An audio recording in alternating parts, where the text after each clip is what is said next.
Assalamualaikum warahmatullahi wabarakatuh. Alhamdulillah wassalatu wassalamu ala Rasulillah. Innal hamdalillah nahmaduhu wa nasta'inuhu wa nastahdihi wa nastaghfiruh wa natubu ilayhi wa natawakkalu alayhi wa na'udzu billahi min shururi anfusina wa sayyiati a'malina. May yahdihillahu fala mudilla lahu wa may yudlil fala hadiya lahu.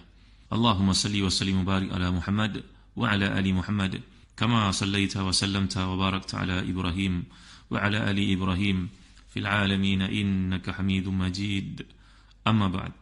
Muslim-muslimat yang dirahmati dan dikasihi sekalian, kita masih lagi bincangkan ayat ke-43, 44 dan 45 dari surah Rum. Bagi tuan Miki, tafsir Ibn Katsir turun buka pada jilid ke-7, muka surat 249. A'udzu billahi minasyaitonir rajim. Fa'aqim wajhaka lid-dinil qayyim qabli an ya'tiya yawmun la maradda lahu min Allah yawma idzin yasadda'un man kafara fa'alayhi kufruh wa man 'amila salihan fali anfusihim yamhadun liyajziyal ladzina amanu wa 'amilus salihati min fadlih innahu la yuhibbul kafirin. Sadaqallahul azim. Oleh kerana itu, hadapkanlah wajahmu kepada agama yang lurus, iaitu Islam, sebelum datang daripada Allah SWT satu hari yang tidak dapat ditolak kedatangannya. Pada hari itu mereka terpisah-pisah. Barang siapa yang kafir, maka dia sendirilah yang menanggung akibat kekafirannya itu. Dan barang siapa yang beramal saleh, maka untuk diri mereka sendirilah mereka menyiapkan tempat yang menyenangkan. Agar Allah memberi pahala kepada orang-orang yang beriman dan beramal saleh dari kurniaannya, sungguhnya dia tidak menyukai orang-orang yang ingkar. Dalam ayat ini kita dapat lihat bila Allah menyatakan fali anfusihim yamhadun. Di sini merupakan satu bab daripada isti'arah, iaitu menyamakan orang yang mengerjakan amal saleh ni dengan orang yang menyiapkan katilnya untuk digunakan supaya dapat tidur dengan nyenyak, dengan tenang, dengan aman, dengan selamat. Bayangkan seorang ibu yang mempersiapkan tempat tidur untuk anaknya. Apa yang dilakukan? Dia alas, kemudian barangkali digantikan sarungnya. Maka demikianlah satu bab daripada pendekatan gambaran Quran tentang persiapan untuk orang yang akan mati ni, bahawa ini merupakan satu perjalanan pasti, bahawa si mukmin mempersiapkan satu tempat yang betul-betul penuh dengan nikmat untuknya kembali kepada Allah SWT kelak. Dalam hal ini kita dapat lihat bila Allah menyatakan maka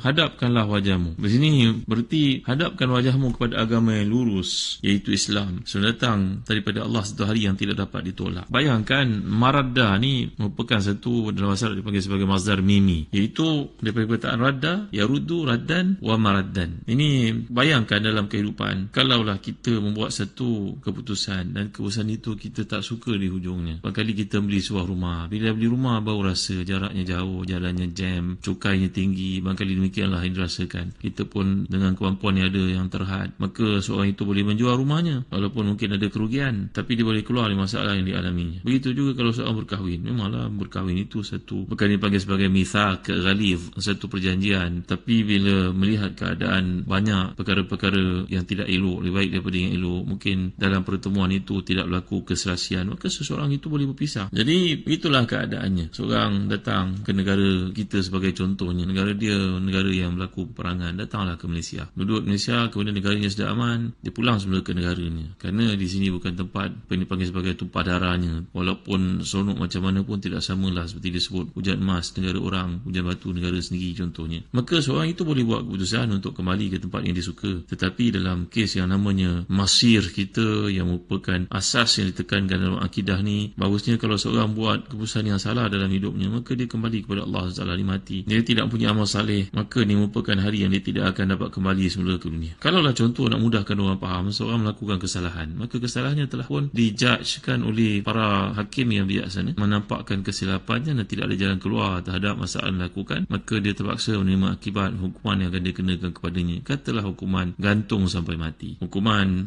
bunuh balik yang dikenakan kepada seseorang itu. Maka pada ketika itu barulah dia merasakan bahawa perkara itu sudah tidak ada jalan untuk kembali. Inilah yang dimaksudkan sebagai al-yaum alladzi la maradda lahu min Allah. Dia merupakan hari kiamat, hari yang mana manusia minta untuk kembali ke dunia pun dia tidak akan berupaya. Nanti ada peluang kita masuk ke surah Al-Mu'minun ayat ke-99 hingga 100 bila Allah menyatakan a'udzubillahi minasyaitonir rajim rabbirji'un la'alli a'malu salihan fima ma tarakt kalla innaha kalimatun huwa qailuha wa min waraihim barzakhun ila yaumi yub'atsun. Bila mereka itu dimatikan oleh Allah, maka mereka minta kembalikanlah kami ke dunia supaya dapat beramal saleh terhadap waktu-waktu yang aku lekakan dahulu, yang aku abaikan dahulu. Kalla innaha kalimatun huwa qailuha. Ini merupakan satu pembohongan, tidak akan berlaku sama sekali. Itu hanya kata-kata yang terbit dari mulutmu saja. Kerana kamu sudah memasuki barzakh, maka barzakh itu tidak akan memungkinkan kamu untuk kembali semula ke dunia. Maka inilah dia satu hari yang akan berlaku, yang pasti akan berlaku kepada manusia. Tidak ada siapa yang dapat menangguhkannya, dapat mengembalikan manusia ke dunia untuk meminta supaya dapat memperbaiki segala kesilapan yang dilakukan. Itu tidak mungkin lagi. Maka dalam konteks ini, bila Allah menyatakan fa'aqim wajhaka lidinil qayyim, maka lakukanlah amal soleh itu dengan bersungguh-sungguh. Ini lagi sekali ditekankan perkataan iqamah. Tuan-tuan dapat perhatikan pendekatan dalam surat Rum ni, berkali-kali perkataan yang berasal daripada qawmah ni dinyatakan. Sini dapat kita lihat bagaimana pendekatan Quran terhadap menyuruh kita untuk mengingati satu-satu hakikat itu. Betapa pentingnya manusia untuk menghargai nikmat ingat ini, tuan-tuan yang mulia Allah sekalian. Jadi kehebatan yang ada pada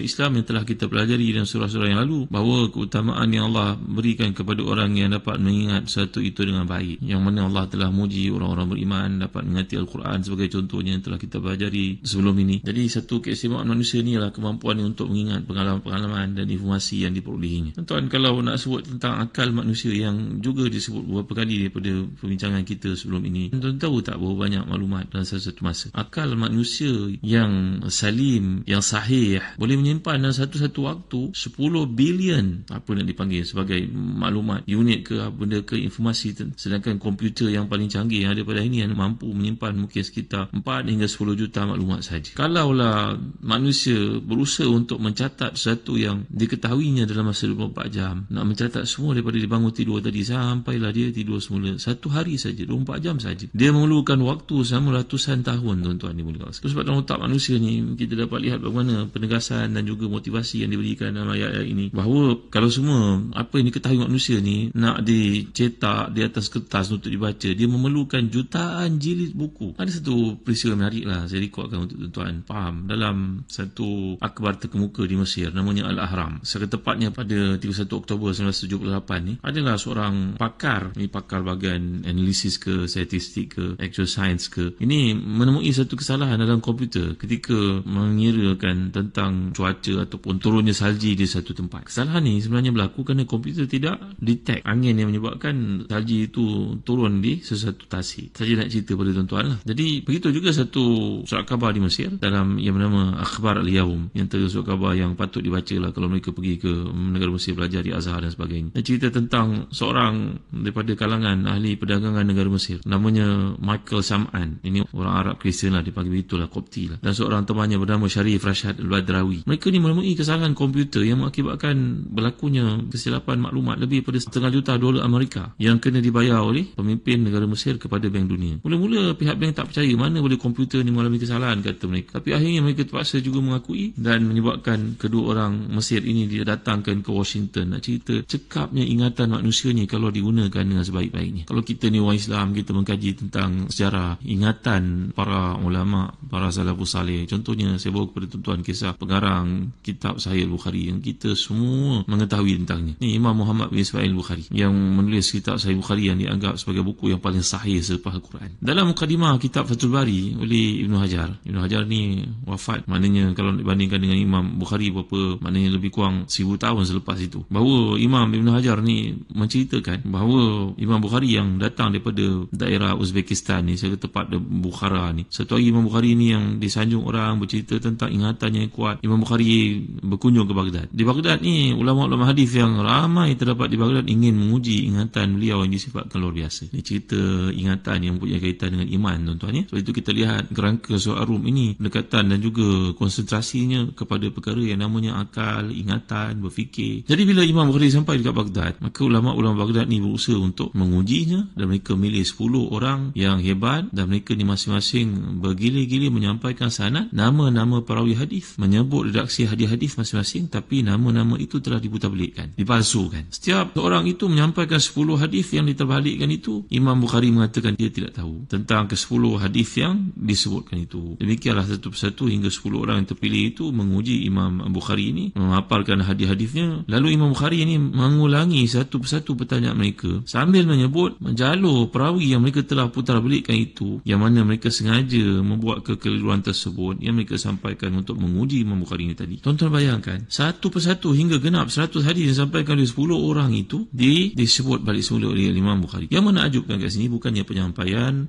turutan riwayat yang sahih, kerana itu memang telah berada dalam benak ingatan beliau jauh sebelum kehadirannya ke majlis ujian itu. Tapi yang menghairankan, yang menakjubkan, kemampuannya mengingati secara teliti satu persatu kesalahan-kesalahan yang disengajakan oleh 10 orang itu, kesalahan-kesalahan yang baru pertama kali beliau dengar di majlis itu. Berarti kalaulah kita ni berkata satu hadis paling kurang memiliki 4 orang perawi, maka berarti ada 400 nama yang dinyatakan di samping teks hadis itu juga yang disebut oleh 10 orang ni tadi. Bayangkan apa makna peristiwa ini bagi seseorang ahli agama bila kita bentangkan, bawakan kerangka berfikir dan juga mengingat umat Islam ini, tuan-tuan. Maknanya antara lain adalah keimanan dan ketakwaan seseorang itu menjadikan pemikiran, menjadikan hatinya sentiasa cerah dan bersih, hingga menjadi mudah baginya untuk memfungsikan daya ingatan yang luar biasa ini. Sebab itu Imam Syafi'i mengubah satu syair yang indah menceritakan tentang kepentingan ingatan ini bagi seorang Muslim. Ini ayat-ayat yang menyebut perkara sedemikian, tuan-tuan. Kata Imam Syafi'i berkaitan dengan ingatan ni, syakautu ila waqi'in su'a hifzi farshadani ila tarkil ma'asi wa 'alamani bi anna al-'ilma nurun wa nullahi la yu'ta li'asi ataupun la yuhda li'asi. Aku bertanya kepada guruku Waqi' tentang lemahnya daya ingatanku, maka beliau menyuruhku, memberi kepadaku petunjuk supaya meninggalkan perkara maksiat. Beliau juga telah memberitahu kepadaku bahawa ilmu itu merupakan nur,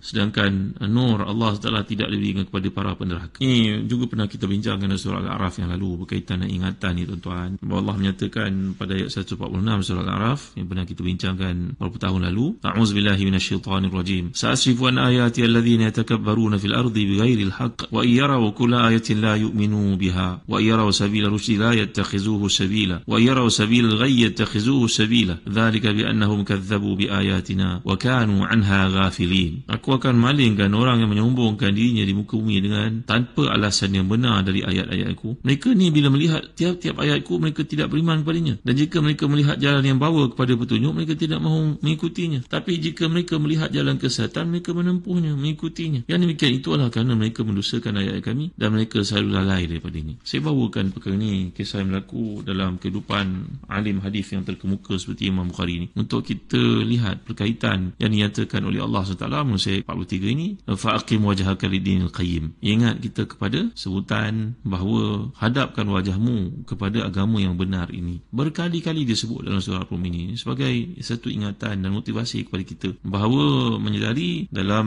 lingkungan dan cara kita bertindak, berfikir, mestilah mencari di situ hidayah Allah SWT.